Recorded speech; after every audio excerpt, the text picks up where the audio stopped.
السلام علیکم ورحمۃ اللہ وبرکاتہ۔ شمشیر بے نیام، قوم کے نوجوانوں کے نام۔ داستان شجاعت خالد بن ولید رضی اللہ تعالیٰ عنہ۔ حصہ اول، مصنف عنایت اللہ التمش، پارٹ 2۔ بسم اللہ الرحمن الرحیم۔ خالد کو یہ یادیں پریشان کرنے لگی، شاید شرمسار بھی۔ قریش کے لوگوں نے رسول خدا کے گھر میں کئی بار غلاظت پھینکی تھی۔ جہاں کوئی مسلمان اسلام کی تبلیغ کر رہا ہوتا، وہاں قریش کے آدمی جا پہنچتے اور ہلڑ مچاتے تھے۔ بد اخلاق اور دھتکارے ہوئے آدمیوں کو رسول خدا کو پریشان کرنے کے کام پر لگا دیا گیا تھا۔ خالد کو یہ اطمینان ضرور تھا کہ اس کے باپ نے محمد الرسول اللہ کے خلاف ایسی کوئی گھٹیا حرکت نہیں کی تھی۔ وہ 2 مرتبہ قریش کے 3-4 سرداروں کو ساتھ لے کر رسول خدا کے چچا ابو طالب کے پاس یہ کہنے گیا تھا کہ وہ اپنے بھتیجے رسول اللہ صلی اللہ علیہ وسلم کو بتوں کی توہین اور نبوت کے دعوے سے روکے، ورنہ وہ کسی کے ہاتھوں قتل ہو جائے گا۔ ابو طالب نے ان لوگوں کو دونوں مرتبہ ٹال دیا تھا۔ خالد کو اپنے باپ کی بہت بڑی قربانی یاد آئی۔ عمارہ خالد کا بھائی تھا۔ وہ خاص طور پر خوبصورت نوجوان تھا۔ وہ ذہین تھا، اس میں باغ پن تھا۔ خالد کے باپ ولید نے اپنے اتنے خوبصورت بیٹے عمارہ کو قریش کے 2 سرداروں کے حوالے کیا اور انہیں کہا کہ اسے محمد کے چچا ابو طالب کے پاس لے جاؤ اور اسے کہو کہ میرا بیٹا رکھ لو اور اس کے بدلے محمد ہمیں دے دو۔ خالد اپنے باپ کے اس فیصلے پر کانپ اٹھا تھا، اور جب اس کا بھائی عمارہ دونوں سرداروں کے ساتھ چلا گیا تھا تو خالد تنہائی میں جا کر رویا تھا۔ ابو طالب، سرداروں نے عمارہ کو رسول کریم کے چاچا کے آگے کر کے کہا، اسے تم جانتے ہو، یہ عمارہ بن ولید ہے۔ تم یہ بھی جانتے ہوگے کہ بنو ہاشم نے جس کے تم سردار ہو، ابھی تک اس جیسا سجیلا اور عقل مند جوان پیدا نہیں کیا۔ یہ ہم ہمیشہ کے لیے تمہارے حوالے کرنے آئے ہیں۔ اسے اپنا بیٹا بنا کر رکھو گے تو تمام عمر فرما بردار رہے گا، اور اگر اسے اپنا غلام بناؤ گے تو قسم ہے اللہ کی تم پر اپنی جان بھی قربان کر دے گا۔ مگر تم اسے میرے حوالے کیوں کر رہے ہو؟ ابو طالب نے پوچھا۔ کیا بنو مخزوم کی ماؤں نے اپنے بیٹوں کو نیلام کرنا شروع کر دیا ہے؟ کہو اس کی کتنی قیمت چاہتے ہو؟ اس کے عوض ہمیں اپنا بھتیجا محمد دے دو۔ قریش کے ایک سردار نے کہا، تمہارا یہ بھتیجا تمہاری رسوائی کا باعث بن گیا ہے۔ اس نے تمہارے آباء و اجداد کے مذہب کو رد کر کے نیا مذہب بنا لیا ہے۔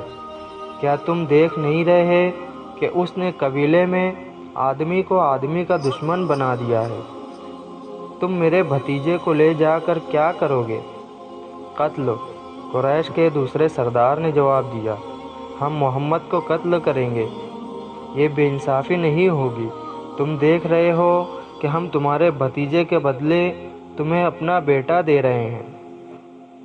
یہ بہت بڑی بے انصافی ہوگی۔ ابو طالب نے کہا، تم میرے بھتیجے کو قتل کرو گے اور میں تمہارے بیٹے کو پالوں گا، اس پر خرچ کروں گا اور اسے بہت اچھی زندگی دوں گا۔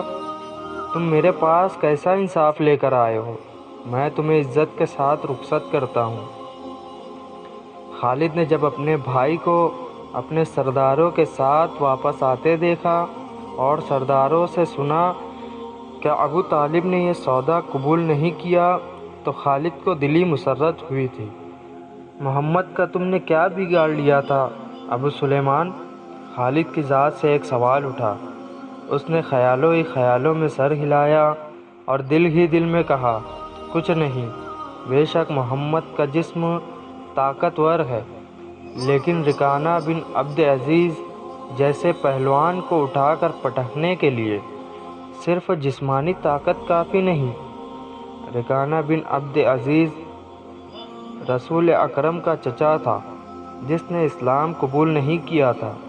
وہ عرب کا مانا ہوا پہلوان تھا۔ نامی گرامی پہلوان آئے جنہیں اس نے ایک ہی داؤں میں پٹک کر اٹھنے کے قابل نہ چھوڑا۔ وہ وحشی انسان تھا، صرف لڑنا مارنا جانتا تھا۔ خالد کو وہ وقت یاد آنے لگا جب مسلمانوں کو دکھ کرنے والے 3-4 آدمیوں نے ایک دن رکانہ پہلوان کو خوب کھلایا پلایا اور اسے کہا تھا کہ تمہارا بھتیجا محمد کسی کے ہاتھ نہیں آتا، نہ اپنی تبلیغ سے باز آتا ہے، نہ کسی سے ڈرتا ہے، اور لوگ اس کی باتوں کے جادو میں آتے چلے جا رہے ہیں۔ کیا تم اسے سیدھا نہیں کر سکتے؟ کیا تم میرے ہاتھوں اس کی ہڈیاں توڑوانا چاہتے ہو؟ رکانہ نے اپنے چہرے پر مست بحثے کا تاثر پیدا کر کے تکبر کے لہجے میں کہا تھا، لاؤ اسے میرے مقابلے میں، لیکن وہ میرا نام سن کر مکے سے بھاگ جائے گا۔ نہیں نہیں، میں اس کے ساتھ لڑنا نہیں چاہتا۔ اس نے اکسانے والے آدمیوں کی بات نہ مانی۔ وہ کسی پہلوان کو اپنے برابر سمجھتا نہیں تھا۔ مسلمانوں کے دشمن خاموش ہو گئے، لیکن سوچتے رہے کہ رسول خدا کو رکانہ کے ہاتھوں گرا کر آپ کا تماشا بنایا جائے۔ مکے کے یہودی خاص طور پر رسول اکرم کے دشمن تھے، لیکن وہ کھل کر میدان میں نہیں آتے تھے۔ وہ خوش تھے کہ اہل قریش آپس میں بٹ کر ایک دوسرے کے دشمن ہو گئے ہیں۔ انہیں پتہ چل گیا کہ قریش کے کچھ آدمیوں نے رکانہ پہلوان کو اکسایا ہے۔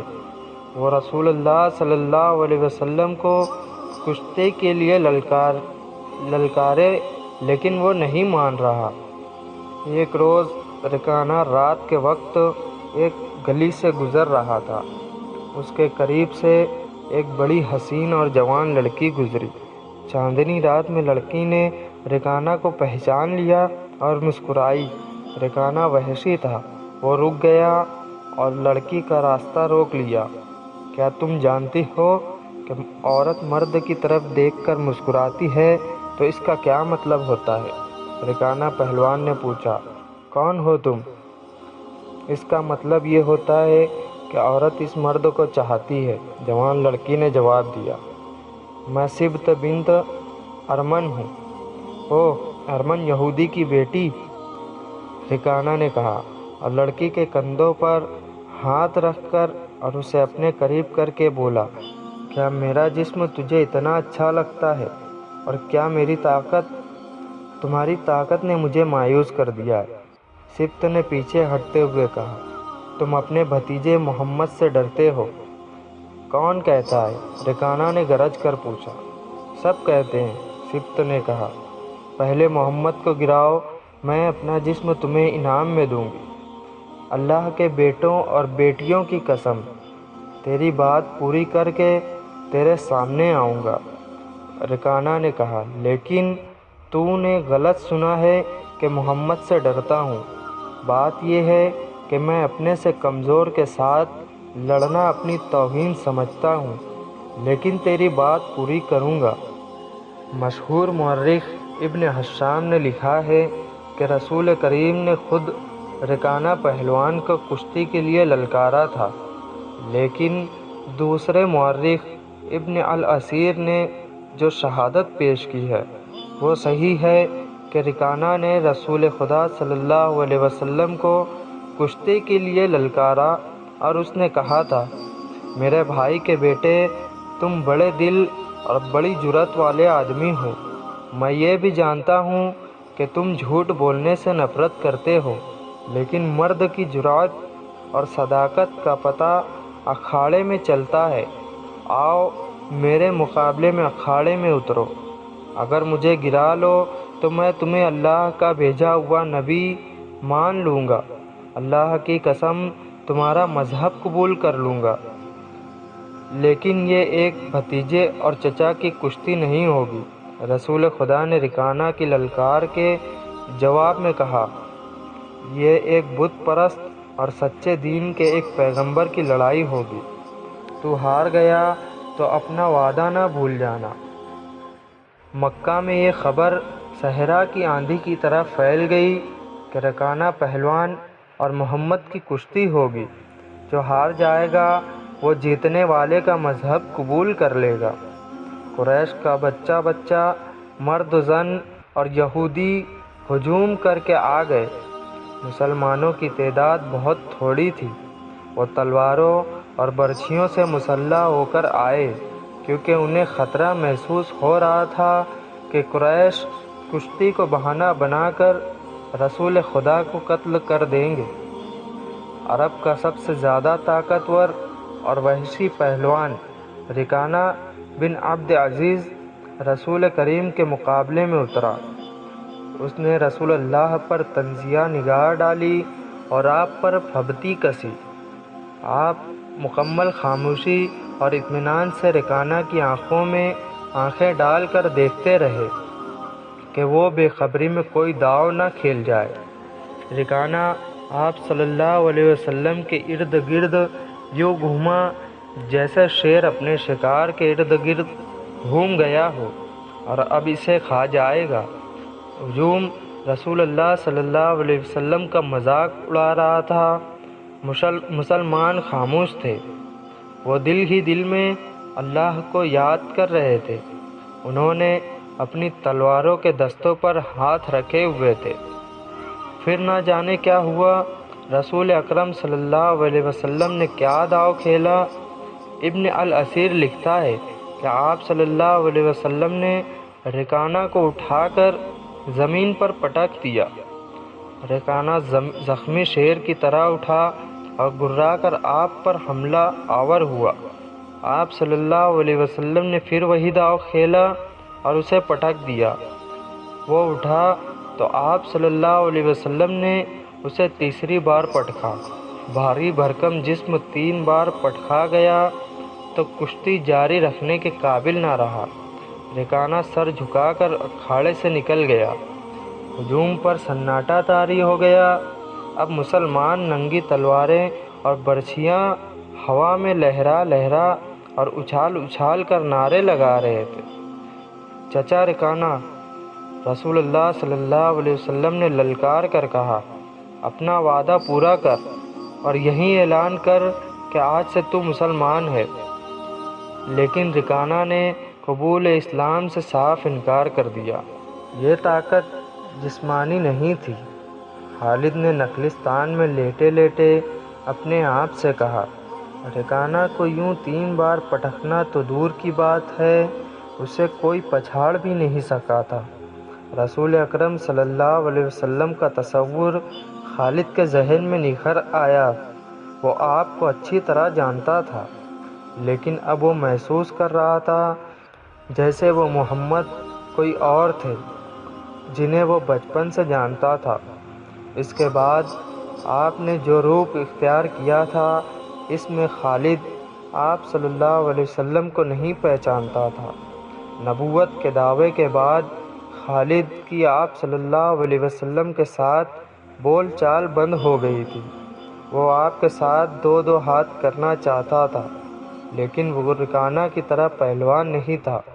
وہ میدان جنگ میں لڑنے والا اور لڑنے والوں کی قیادت کرنے والا جنگجو تھا، لیکن اس وقت مسلمان فوج کی صورت میں لڑنے کے قابل نہیں تھے۔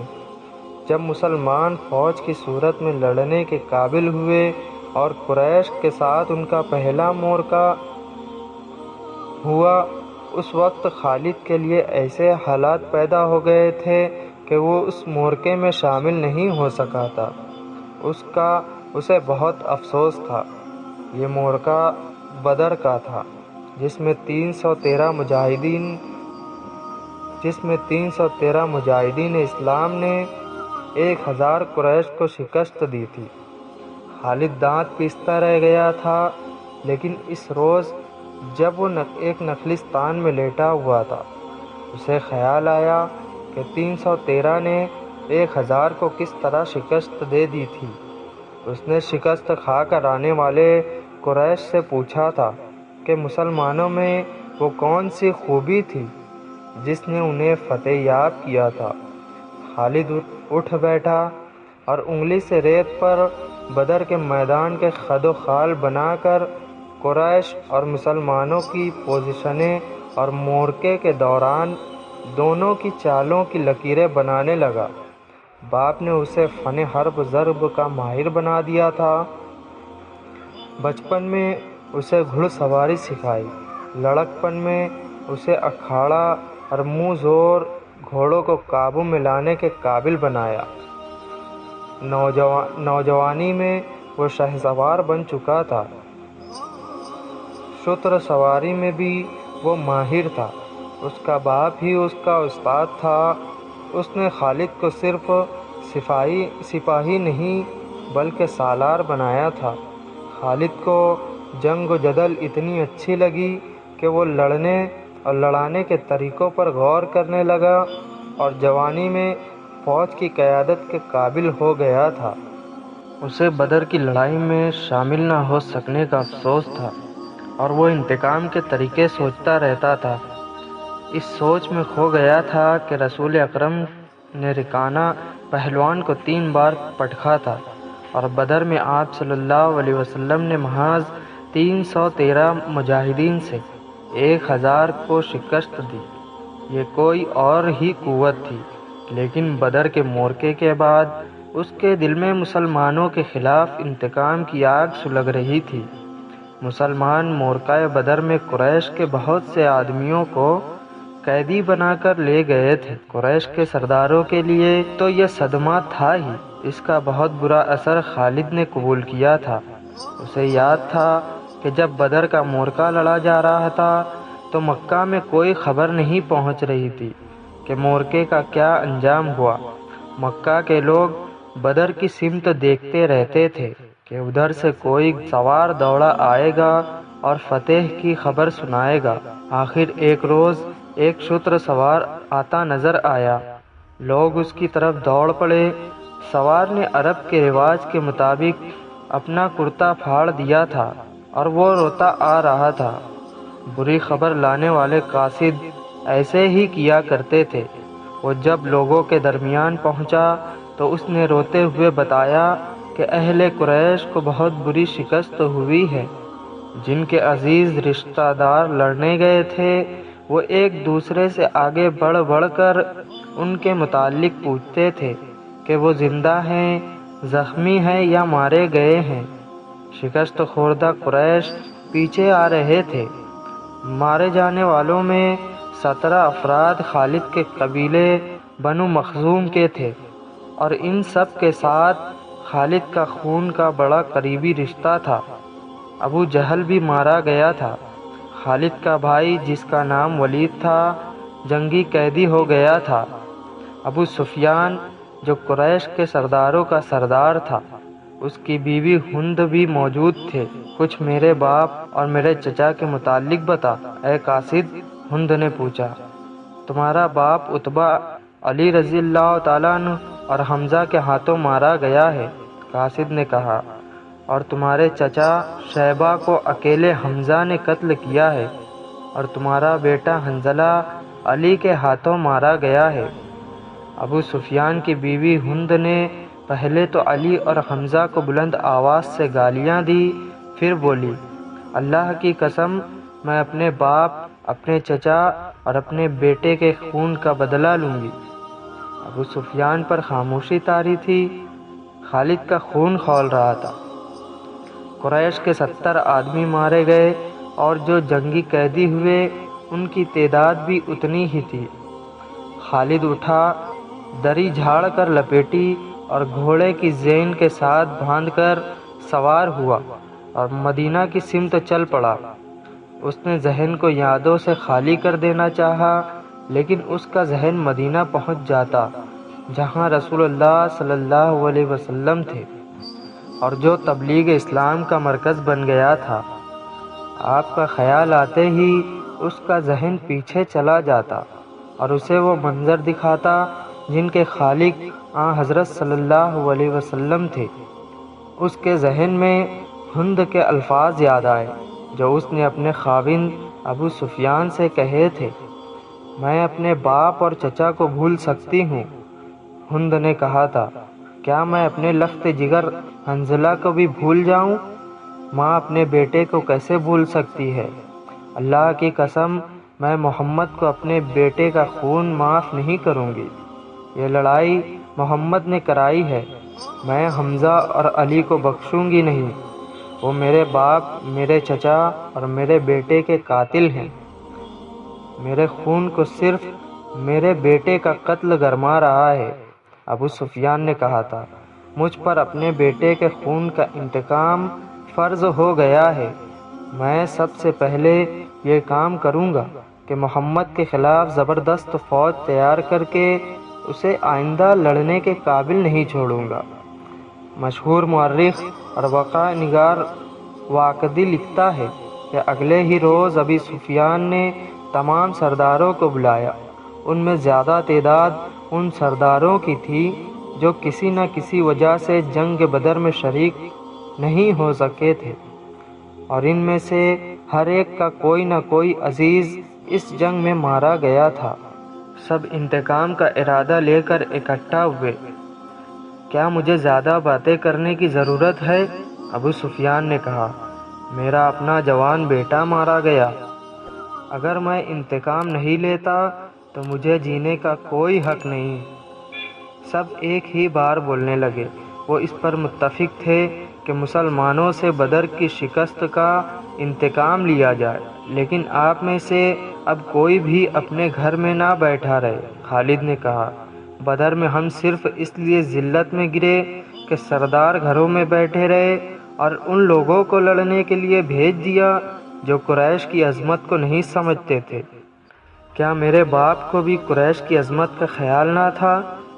خالد کے چچا زاد بھائی اکرمہ نے، جو ابو جہل کا بیٹا تھا، برہم ہوتے ہوئے کہا، کیا صفوان بن امیہ کے باپ کو بھی قریش کی عظمت کا خیال نہ تھا؟ تم کہاں تھے ولید کے بیٹے؟ ہم یہاں ایک دوسرے سے لڑنے کے لیے اکٹھے نہیں ہوئے۔ ابو سفیان نے کہا، خالد، تمہیں ایسی باتیں نہیں کرنی چاہیے تھی جسے سن کر کوئی اپنی بے عزتی محسوس کرے۔ ہم میں سے کوئی بھی عزت والا نہیں رہا۔ خالد نے کہا، ہم سب اس وقت تک بے عزت رہیں گے جب تک ہم محمد اور اس کے چیلوں کو ہمیشہ کے لیے ختم نہیں کر دیتے۔ مجھے اپنے گھوڑے کے سموں کی قسم، میرے خون کی گرمی نے میری آنکھیں جلا دی ہیں۔ ان آنکھوں کو مسلمانوں کا خون ٹھنڈا کر سکتا ہے۔ میں پھر کہوں گا کہ اب سردار آگے ہوں گے اور میں جانتا ہوں کہ میں میدان جنگ میں کہاں ہوں گا، لیکن جنگ میں ہمارا جو سردار ہوگا میں اس کے حکم کا پابند رہوں گا، اور اگر میں سمجھوں گا کہ میرے سردار نے مجھے ایسا حکم دیا ہے جو ہمیں نقصان دے گا تو میں ایسا حکم نہیں مانوں گا۔ سب نے متفقہ طور پر ابو سفیان کو اپنا سردار مقرر کیا۔ اس سے کچھ روز پہلے اہل مکہ کا ایک قافلہ فلسطین سے مکہ واپس آیا تھا۔ یہ تجارتی قافلہ تھا۔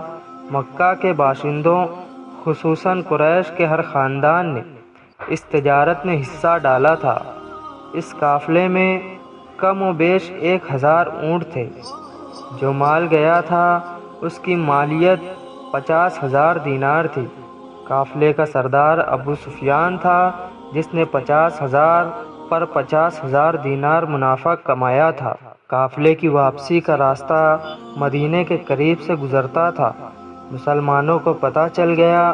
انہوں نے پورے قافلے کو گرفتار کرنے کا ارادہ کیا اور ایک مقام پر قافلے کو گھیرے میں لے لیا، لیکن وہ زمین ایسی تھی کہ ابو سفیان نے ایک ایک آدمی اور ایک ایک اونٹ کو زمین کے اونچے نیچے خد و خالوں سے فائدہ اٹھاتے ہوئے گھیرے سے نکال دیا تھا۔ خالد کا گھوڑا خرامہ خرامہ مدینے کی طرف چلا جا رہا تھا، مگر خالد کا ذہن پیچھے کو سفر کر رہا تھا۔ اسے اس وقت کا جب قریش انتقام کی اسکیم بنانے کے لیے اکٹھے ہوئے تھے، ایک ایک لفظ جو کسی نے کہا تھا سنائی دے رہا تھا۔ اگر تم نے اپنی سرداری مجھے دی ہے تو میرے ہر فیصلے کی پابندی تم پر لازم ہے۔ ابو سفیان نے کہا، میرا پہلا فیصلہ یہ ہے کہ میں نے ابھی 50,000 دینار منافع سب میں تقسیم نہیں کیا، وہ میں تقسیم نہیں کروں گا۔ یہ مسلمانوں کے خلاف فیصلہ کن جنگ میں استعمال ہوگا۔ مجھے اور میرے خاندان کو یہ فیصلہ منظور ہے۔ سب سے پہلے خالد نے کہا، پھر منظور ہے، ایسا ہی کرو، منظور ہے کی آوازیں اٹھی۔ میرا دوسرا حکم یہ ہے، ابو سفیان نے کہا، کہ جنگ بدر میں ہمارے جو آدمی مارے گئے ہیں ان کے لواحقین آہوازاری کر رہے ہیں۔ میں نے مردوں کو دھاڑے مارتے اور عورتوں کو بین کرتے سنا ہے۔ اللہ کی قسم، جب آنسو بہہ جاتے ہیں تو انتقام کی آگ سرد ہو جاتی ہے۔ آج سے بدر کے مقتولین پر کوئی نہیں روئے گا۔ اور میرا تیسرا حکم یہ ہے کہ مسلمانوں نے بدر کی لڑائی میں ہمارے جن آدمیوں کو قید کیا ہے ان کی رہائی کے لیے کوشش نہیں کی جائے گی۔ تم جانتے ہو کہ مسلمانوں نے قیدیوں کی رہائی کے لیے ان کے درجے مقرر کر دیے ہیں اور ان کا فدیہ 1,000 سے 4,000 درہم مقرر کیا ہے۔ ہم مسلمانوں کو 1 درہم بھی نہیں دیں گے، یہ رقم ہمارے ہی خلاف استعمال ہوگی۔ خالد کو گھوڑے کی پیٹھ پر بیٹھے اور مدینہ کی طرف جاتے ہوئے جب وہ لمحے یاد آ رہے تھے تو اس کی مٹھیاں بند ہو گئی۔ غصے کی لہر اس کے سارے وجود میں پھر گئی۔ وہ وقت بہت پیچھے رہ گیا تھا، خالد اب بھی اس کے اندر غصہ بیدار ہو گیا۔ وہ وقت بہت پیچھے رہ گیا تھا لیکن اب بھی اس کے اندر غصہ بیدار ہو گیا۔ اسے غصہ اس بات پر آیا تھا کہ اجلاس میں طے ہو گیا تھا کہ مسلمانوں کے پاس مکہ کا کوئی آدمی اپنے قیدی کو چھڑانے مدینہ نہیں جائے گا، لیکن ایک آدمی چورے چھپے مدینہ چلا گیا اور فدیہ ادا کر کے اپنے باپ کو رہا کرا لایا۔ اس کے بعد قریش کا کوئی نہ کوئی آدمی چوری چھپے مدینہ چلا جاتا اور اپنے عزیز رشتہ دار کو رہا کرا لاتا۔ ابو سفیان نے اپنا حکم واپس لے لیا۔ خالد کا اپنا ایک بھائی جس کا نام ولید تھا مسلمانوں کے پاس جنگی قیدی تھا۔ اگر اس وقت تک قریش اپنے بہت سے قیدی رہا نہ کرا لائے ہوتے تو خالد اپنے بھائی کی رہائی کے لیے کبھی نہ جاتا۔ اسے اپنے بھائیوں نے مجبور کیا تھا کہ ولید کی رہائی کے لیے جائے۔ خالد کو یاد آ رہا تھا وہ اپنے وقار کو ٹھیس پہنچانے پر آمادہ نہیں ہو رہا تھا، لیکن اسے ایک خیال آیا تھا۔ خیال یہ تھا کہ رسول کریم بھی اسی کے قبیلے کے تھے اور آپ صلی اللہ علیہ وسلم کے پیروکار یعنی جو مسلمان ہو گئے تھے وہ بھی قریش اور اہل مکہ سے تھے۔ وہ آسمان سے تو نہیں اترے تھے، وہ اتنے جری اور دلیر تو نہیں تھے کہ 313 کی تعداد میں 1,000 کو شکست دے سکتے۔ اب ان میں ایسی قوت آ گئی ہے کہ وہ ہمیں نیچا دکھا رہے ہیں، ہمارے آدمیوں کی قیمتیں مقرر کر رہے ہیں۔ انہیں ایک نظر دیکھوں گا، خالد نے سوچا تھا، محمد کو غور سے دیکھوں گا۔ اور وہ اپنے بھائی حشام کو ساتھ لے کر مدینہ چلا گیا تھا۔ اس نے اپنے ساتھ 4,000 درہم باندھ لیے تھے۔ اسے معلوم تھا کہ بنو مخزوم کے سردار ولید کے بیٹے کا فدیہ 4,000 درہم سے کم نہیں ہوگا۔ ایسے ہی ہوا۔ اس نے مسلمانوں کے ہاں جا کر اپنے بھائی کا نام لیا تو ایک مسلمان نے جو قیدیوں کی رہائی اور فدیہ کی وصولی پر مامور تھا کہا کہ 4,000 درہم ادا کرو، ہم فدیہ میں کچھ رعایت چاہتے ہیں۔ خالد کے بھائی حشام نے اس مسلمان سے کہا، تم لوگ آخر ہم میں سے ہو، کچھ پرانے رشتوں کا خیال کرو۔ اب ہم تم میں سے نہیں، مسلمان نے کہا، ہم اللہ کے رسول کے حکم کے پابند ہیں۔ کیا ہم تمہارے رسول سے بات کر سکتے ہیں؟ حشام نے پوچھا۔ حشام، خالد نے گرج کر کہا، میں اپنے بھائی کو اپنے وقار پر قربان کر چکا تھا، مگر تم مجھے ساتھ لے آئے۔ یہ جتنا مانگتے ہیں اتنا ہی دے دو، میں محمد کے سامنے جا کر رحم کی بھیک نہیں مانگوں گا۔ اس نے درہموں سے بھری ہوئی تھیلیاں مسلمانوں کے آگے پھینک کر کہا، گن لو اور ہمارا بھائی ہمارے حوالے کرو۔ رقم گنی جا چکی تھی تو ولید کو خالد اور حشام کے حوالے کر دیا گیا۔ تینوں بھائی اسی وقت مکہ کو روانہ ہو گئے۔ راستے میں دونوں بھائیوں نے ولید سے پوچھا کہ ان کی شکست کا باعث کیا تھا۔ انہیں توقع تھی کہ ولید، جو ایک جنگجو خاندان کا جوان تھا، انہیں جنگی فہم و فراست اور حرب و ضرب کے طور طریقوں کے مطابق مسلمانوں کی جنگی چالوں کی خوبیاں اور اپنے خامیاں بتائے گا، مگر ولید کا انداز ایسا اور اس کے ہونٹوں پر مسکراہٹ ایسی تھی جیسے اس پر کوئی پراسرار اثر ہو۔ ولید، کچھ تو بتاؤ، خالد نے اس سے پوچھا۔ ہمیں اپنی شکست کا انتقام لینا ہے۔ قریش کے تمام سردار اگلی جنگ میں شامل ہو رہے ہیں۔ ہم ارد گرد کے قبائل کو بھی ساتھ ملا رہے ہیں اور وہ مکہ میں جمع ہونا شروع ہو گئے ہیں۔ سارے عرب کو اکٹھا کر لو خالد، ولید نے کہا۔ تم مسلمانوں کو شکست نہیں دے سکو گے۔